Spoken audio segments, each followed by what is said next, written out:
Pop goes the Diesel. Duck is very proud of being Great Western. He talks endlessly about it, but he works hard too and makes everything go like clockwork.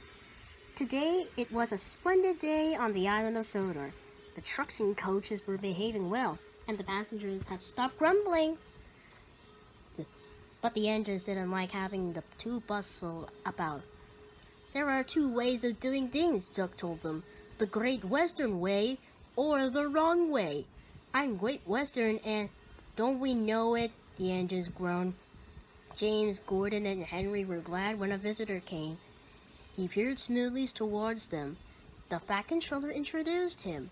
Here is Diesel, he said. I have agreed to him in a trial. He needs to learn. Please teach him, Duck. Good morning, purred Diesel in an oily voice. Pleased to meet you, Duck. Is that James? And Henry? And Gordon, too?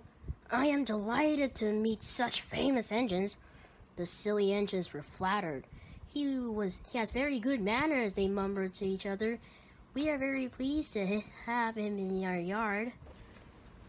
Duck had his doubts. Come on, he said impatiently. Ah, yes, said Diesel. The yard, of course. Excuse me, engines. Diesel peered after Duck, talking hard. You worthy fat. Sir Topham Hatt to you, ordered Duck. Diesel looked hurt. Your worthy Sir Topham Hatt thinks I need to learn. He is mistaken. We Diesels don't need to learn. We know everything. We come to a yard and improve it. We are revolutionary. Oh, said Duck, if you're so revolutionary, perhaps you would collect my trucks while I fetch Gordon's coaches. Diesel, delighted to show up, peered away. When Duck returned, Diesel was trying to take some trucks from a siding. They were old and empty and had not been used for a long time. Diesel found them extremely hard to move. Pull! Push! Backwards! Forwards! Here! Here! The trucks groaned. We can't! We won't! Duck watched with interest. Diesel lost patience. Grrr! He roared and gave a great heave. The trucks jerked forward. Oh! Oh! They screamed. We can't! We won't! Some of their brakes snapped and the gear jammed in the sleepers. Grrr! Roared Diesel. Ho! Ho! Ho! Chuckled Duck. Diesel recovered and tried to push the trucks back, but they wouldn't move an inch. Duck ran quietly round to collect the other trucks. Thank you for arranging these, Diesel, he said. I must go now. Don't you want this load, Buck? Asked Diesel. No, thank you, replied Duck. Diesel gulped. And I've taken all this trouble, he almost shrieked. What didn't you tell me? You never asked me. Besides, said Duck initially, you were having such a lot of fun being Rev or whatever it was you said. Goodbye. Diesel had to help the workmen clear up. He hated it. All the trucks were laughing and singing at him. Trucks were waiting in the yard, tackling at me with ease. Show the world what I can do, gaily boasted Diesel. In and out the crease about, like a black weasel. When he pulls the wrong trucks out, pop goes the Diesel. The song grew louder and louder, and soon it echoed through the yard. Grrr! Growled Diesel and scuttled away to sulk in the shed. When Duck returned and heard the trucks singing, he was horrified. Shut up, he ordered, and bumped them hard. I'm sorry your trucks were rude to you, Diesel, he said. Diesel was still furious. It's all your fault. You made them laugh at me. Nonsense, said Henry. Duck would never do that. We engines have our differences, but we never talk about them to the trucks. That would be disgraceful, said Gordon. Disgusting, put in James. Despicable, finished Henry.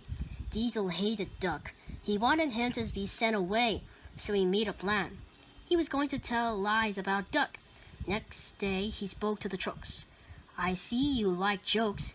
You made a good joke about me yesterday. I laughed and laughed. Duck told me one about Gordon. I'll whisper it. Don't tell Gordon I told you, said Diesel, and he snickered away. Ho, ho, ho, guffawed the trucks. Gordon will be cross with Doug when he knows. Let's tell him and pay Doug back for bumping us. They laughed rudely at the engines as they went by. Soon Gordon, Henry, and James found out why. Disgraceful, said Gordon. Disgusting, said James. Despicable, said Henry. We cannot allow it. They consulted together. Yes, they said, he did it to us. We'll do it to him and see how he likes it. Duck was tired. The trucks had been cheeky and troublesome. He wanted a rest in the shed, but the engines barred his way. Whoosh! Keep out! They hissed. Stop fooling, said Duck. I'm tired. So are we, said the engines. We are tired of you. We like Diesel. We don't like you. You tell tales about us to the trucks. You don't. You do. I don't. You do. The Fat Controller came to stop the noise. Duck called me a galloping sausage, spluttered Gordon. Rusty old scrap iron, hissed James. I'm old square wheels, fumed Henry. Well, Duck, said the Fat Controller, trying not to laugh. Duck considered. I only wish, sir, he said gravely, that I'd thought of those names myself. If the dome fits, he made the trucks laugh at us, said the engines. Did you, Duck? Asked the Fat Controller. Certainly not, sir. No steam engines would be as mean as that. Diesel lurked up. Now, Diesel, you heard what Duck said, said the Fat Controller. I can't understand it, sir, said Diesel. To think that Duck of all engines. I'm dreadfully grieved, sir, but I know nothing. I see, said the Fat Controller. Diesel squared and hoped he didn't. I'm sorry, Doug, said the Fat Controller, but you must go to Edward's station for a while. I know he will be glad to see you. As you wish, sir, said Doug, and he trundled sadly away, while Diesel smirked with triumph.